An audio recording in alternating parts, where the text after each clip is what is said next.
Je suis le docteur Stéphane Germain Iloko, ancien conseiller porte-parole du Parti démocratique gabonais, donc c'est connu, j'ai démissionné du parti. Je suis membre fondateur de la plateforme Ensemble pour le Gabon, jusqu'à preuve du contraire, et je suis le président du large rassemblement Arc-en-Ciel. Voilà en gros ce que je peux dire de moi. Je n'ai pas claqué la porte, aussi paradoxal que cela puisse paraître.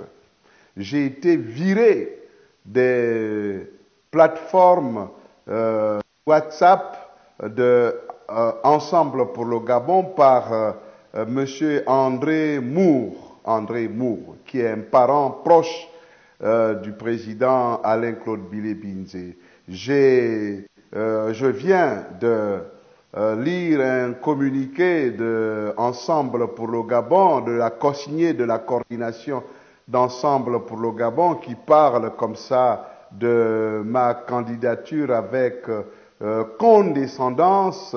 Je dis, bon, écoutez, c'est peut-être pas l'objet de notre entretien, mais je suis un peu gêné de voir des compatriotes qui ont passé 6 mois avec moi et qui ont échangé, qui ont partagé, qui ont bien sûr nourri des ambitions communes. Je suis gêné de les voir se comporter comme ça, alors que ce que je demande à la plateforme Ensemble pour le Gabon et pour le président Alain-Claude Bilé-Binzé, mais c'est de prendre son courage entre les deux mains et de dire à 2 jours de la fin du dépôt des candidatures, s'il est candidat ou non, parce que s'il n'est pas candidat, on aura passé 6 mois pour rien. Et s'il est candidat, qui va le soutenir?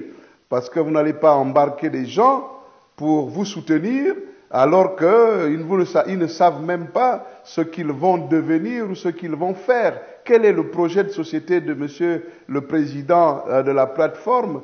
Je pense qu'il nous traîne en bateau. Il nous traîne en bateau et d'ailleurs, il nous traîne en bateau depuis toujours. Il nous a toujours dit je ne sais pas si je serai candidat. Je vais réfléchir avant de donner mon avis. Mais nous sommes à 3 jours. Et là, la grosse blague, c'est de demander le report des élections prévues pour le 12 avril, alors que nous sommes tous tombés d'accord sur le fait que Ensemble pour le Gabon devait participer à cette élection majeure. Donc, je vous assure, je suis un peu déboussolé et donc je vois des réactions fusées de partout, ce qui malheureusement ne sert pas Ensemble pour le Gabon. Et moi, je suis venu dire, après malheureusement m'être retenu un petit peu, voyant le comportement de mes amis, je suis venu dire, ça ne s'est pas passé comme ça. Je n'ai pas démissionné, je n'ai pas claqué la porte. J'ai été viré par monsieur André, viré de la plateforme. J'étais membre influent du Parti démocratique gabonais. Et vous savez que j'étais candidat à la candidature en 2009. Le président Ali Bongo Ondimba avait été préféré, choisi parmi nous 10. Nous avons travaillé donc pendant ce petit temps et je suis resté à un très haut niveau du Parti démocratique gabonais jusqu'en 2002, le 9 mars 2002. J'ai toujours caressé le rêve d'être candidat, surtout de partager ma petite expérience. Vous savez, monsieur, j'ai le sentiment que je n'ai rien fait pour mon pays. J'ai le sentiment que j'ai échoué. J'ai le sentiment qu'il n'est pas possible, à 1 an de la retraite, de ne rien faire. Et j'ai le sentiment que cette élection présidentielle, c'est l'occasion de pouvoir partager ma petite expérience. Et je croyais, j'avais confiance, j'avais foi en M. Alain-Claude Billy-Binzé, parce que je savais qu'il avait l'ambition de porter un projet pour le Gabon. Et je me suis dit, si je ne peux pas être candidat, je partagerai mes ambitions avec cet ami. Mais malheureusement, 4 jours après, il m'a dit qu'il voulait du report des élections. Et jusque-là, il ne disait pas qu'il était candidat. J'ai dit, les déchets biomédicaux au Gabon, il faut les traiter. Parce qu'ils sont jetés dans la poubelle publique. J'ai dit, les eaux usées issues de l'hôpital, les hôpitaux publics de Libreville et du Gabon, il faut les traiter. Parce qu'ils sont déversés dans la mer. J'ai dit que la mise en réseau des hôpitaux, la référence et la contre-référence des malades, il faut régler cette question. Parce que les malades aujourd'hui, trop souvent, meurent dans les taxis, trop souvent meurent à l'entrée de l'hôpital, parce que l'accueil n'est pas assuré, monsieur. Ça, ce sont des choses qui me préoccupent. Je suis encore préoccupé, monsieur, par la qualité des évacuations sanitaires. Je suis préoccupé par la santé des Gabonais. Je suis préoccupé par la formation des Gabonais. Je suis de Mimongo, monsieur. Je suis préoccupé par l'état de la route, monsieur. Je veux participer à cette nouvelle vision du Gabon. Et avec quelqu'un d'autre ou seul, il faut bien que je partage ces préoccupations. Les préoccupations de l'école, les préoccupations de la vieille femme, ma mère a 89 ans, comment l'accompagner, comment accompagner les vieilles femmes. Je suis préoccupé par les problèmes de la jeunesse. Je suis préoccupé par les abandons scolaires. Je suis préoccupé par la drogue. Mon enfant, à Landry Iloko, Bousseidi Iloko, a eu une cardiopathie qu'il a finalement emportée. L'étiologie de cette cardiopathie, monsieur, elle était... On se demandait si c'était un enfant qui avait pris la drogue dans son jeune âge et qui avait affecté son cœur. On se demandait parce que ce n'était pas une atteinte virale. Donc je veux aujourd'hui faire en sorte que les enfants du Gabon ne se livrent pas à la drogue parce que c'est dangereux, monsieur. Donc j'ai des projets pour mon pays et ce n'est pas ce qui se fait aujourd'hui ensemble pour le Gabon qui va m'arrêter. Je suis peut-être l'un des candidats les plus près, parce que j'ai fait ma visite médicale. Elle va être, le certificat médical va être remis à mon collaborateur aujourd'hui. Je dois dire très sincèrement, en tant que médecin, Alain-Claude Billy-Binzé ne pourra pas passer cette visite médicale. Parce que il y a un examen neurologique. Il y a un examen psychiatrique. Et si les médecins sont sérieux, il sera déclaré inapte parce que ce n'est pas un homme cohérent, ce n'est pas un homme cortiqué, c'est un homme qui bluffe. Il n'est pas concentré, il n'est pas rigoureux, il n'est pas cohérent, il n'est pas structuré. Mais je ne viens pas pour faire son procès. Je dis, il faut que nous soyons sérieux. Je reviens sur votre question. Oui. Hier, j'ai passé le test, donc je dois dire que c'est un bel examen, un bel exercice. Et j'ai fait ma consultation d'urologie, j'ai fait ma consultation de cardio, j'ai fait ma consultation de médecine interne. Je pense que, oui, grâce à Dieu, j'ai fait mon bilan biologique.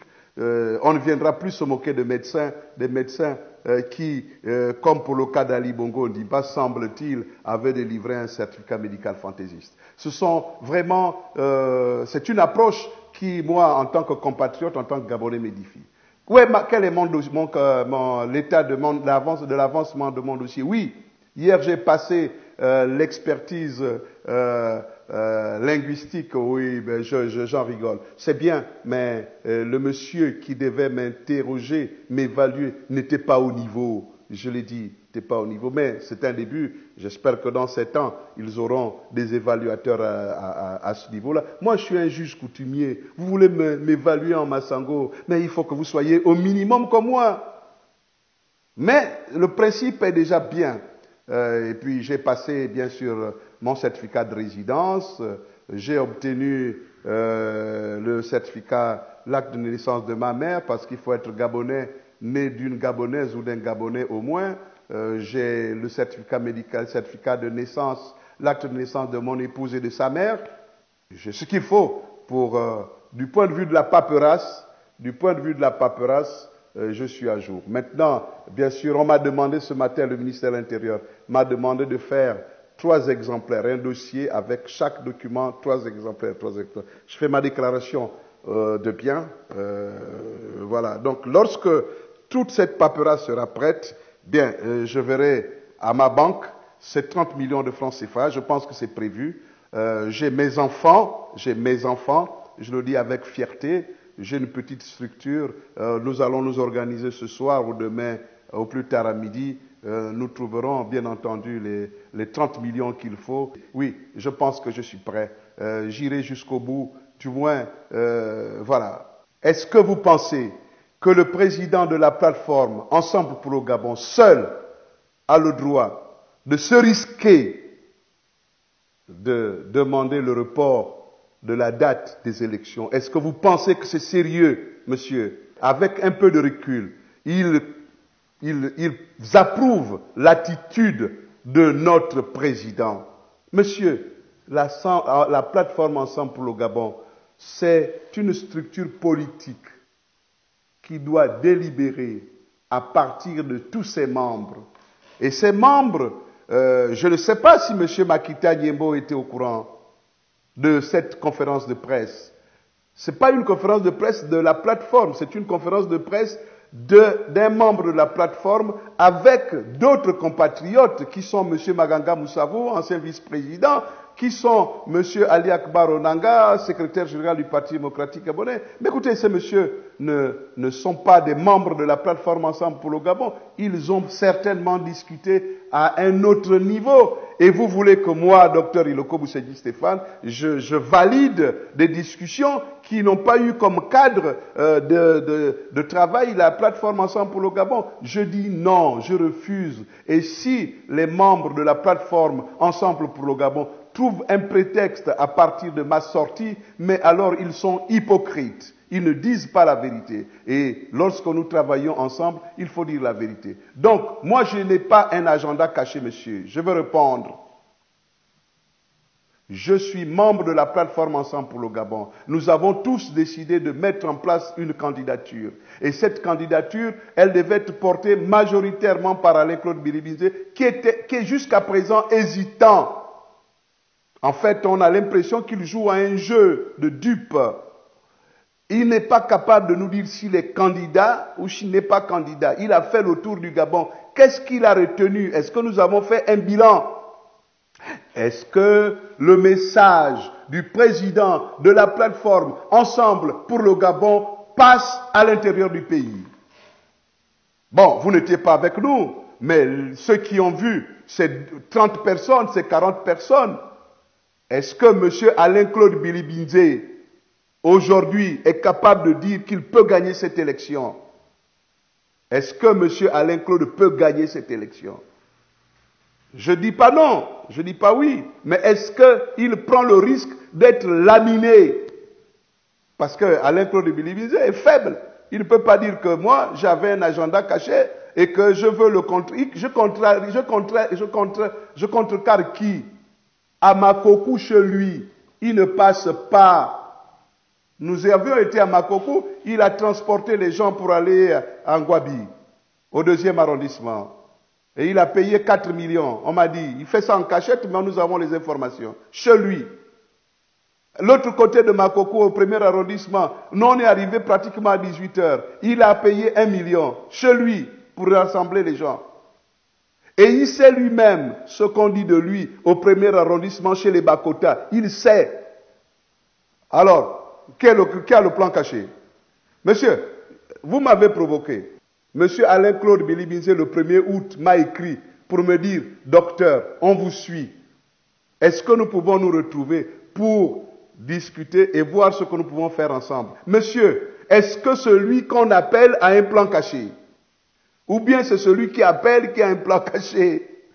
Mais je comprends le comportement du président de la plateforme Ensemble pour le Gabon. C'est un mégalomane. Il veut briller seul. Et il ne veut pas voir autour de lui des gens qui sont capables de briller comme lui. Et donc il m'a appelé à côté de lui pour m'éteindre.